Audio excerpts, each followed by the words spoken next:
بسم اللہ الرحمن الرحیم۔ ایک ہندو عورت کا مکان حضرت لال شہباز قلندر کے مسکن کے عین سامنے تھا، اور آپ رحمت اللہ علیہ جب بھی باہر بیٹھتے تو وہ عورت گھنٹوں آپ رحمت اللہ علیہ کی طرف دیکھتی رہتی، مگر وہ آپ رحمت اللہ علیہ کا چہرہ مبارک با ہزار کوشش کے باوجود نہ دیکھ پاتی، کیونکہ آپ رحمت اللہ علیہ ہر وقت گردن جھکائے بیٹھتے رہتے تھے۔ کبھی بھی ایک لمحہ کے لیے آپ سر اونچا نہیں کرتے تھے، اس لیے وہ ہندو عورت اپنے مکان سے آپ کی زیارت کرنے سے قاصر رہتی تھی۔ شوق آرزو زیارت کی شوقین، زیارت کے ذوق تمنا میں وہ ہندو عورت اس قدر پرجوش ہو گئی۔ پھر ایک دن اس نے اپنے مکان کی اونچائی سے والی منزل سے جوش کے عالم میں مکان کی چھت سے نیچے زیارت کرتے کرتے چھلانگ لگا دی اور نیچے گر گئی۔ اس کی ہڈی پسلی ایک ہو گئی۔ اس نے زخمی حالت میں حضرت لال شہباز کی زیارت کر لی۔ جب ہندو عورت نے آپ رحمت اللہ علیہ کو دیکھا، دیکھتے ہی دیکھتے اس عورت کے منہ سے با اختیار اللہ اکبر، اس کے منہ سے خون بہ رہا تھا اور پسلیاں بھی ٹوٹ چکی تھی، اور وہ زندگی اور موت کی کشمکش میں مبتلا تھی۔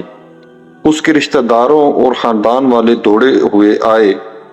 انہیں پہلے ہی پتا تھا کہ یہ عورت آپ رحمت اللہ علیہ سے عقیدت رکھتی ہے اور آپ کی زیارت کے شوق میں بیٹھی رہتی تھی، مگر وہ اس بات کا برا نہیں مناتے تھے، کیونکہ آپ رحمت اللہ علیہ کبھی بھی کسی طرف نہیں دیکھتے تھے، ہمیشہ سر جھکائے بیٹھے رہتے تھے اور یاد الہی میں مصروف رہتے تھے۔ جب اس عورت نے اپنی آخری سانسیں لی تو پھر حضرت لال شہباز قلندر نے اپنی ایک سیاہ رنگ کی چادر اس عورت پر ڈال کر اس کے جسم کو بے پردہ ہونے کے اندیشے سے ڈھانپ لیا۔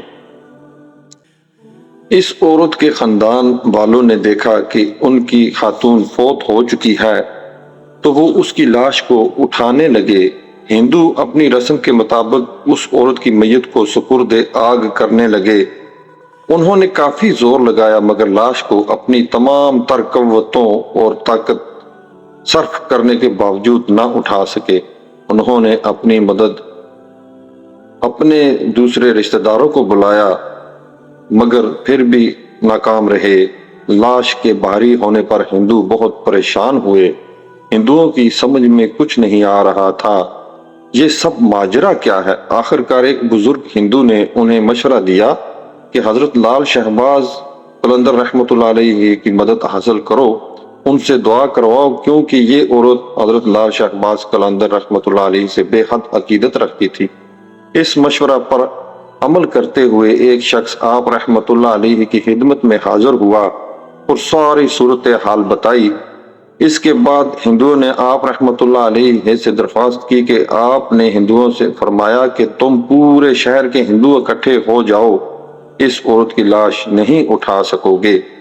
آپ نے فرمایا، ہاں، ایک شرط ہے، اگر تم وعدہ کرو اسے آگ لگانے کے بجائے مسلمانوں کے طریقہ کار پر نماز جنازہ پڑھ کر زمین میں دفن کرو گے تو پھر اس کی لاش ہلکی ہو جائے گی اور لاش اٹھ جائے گی۔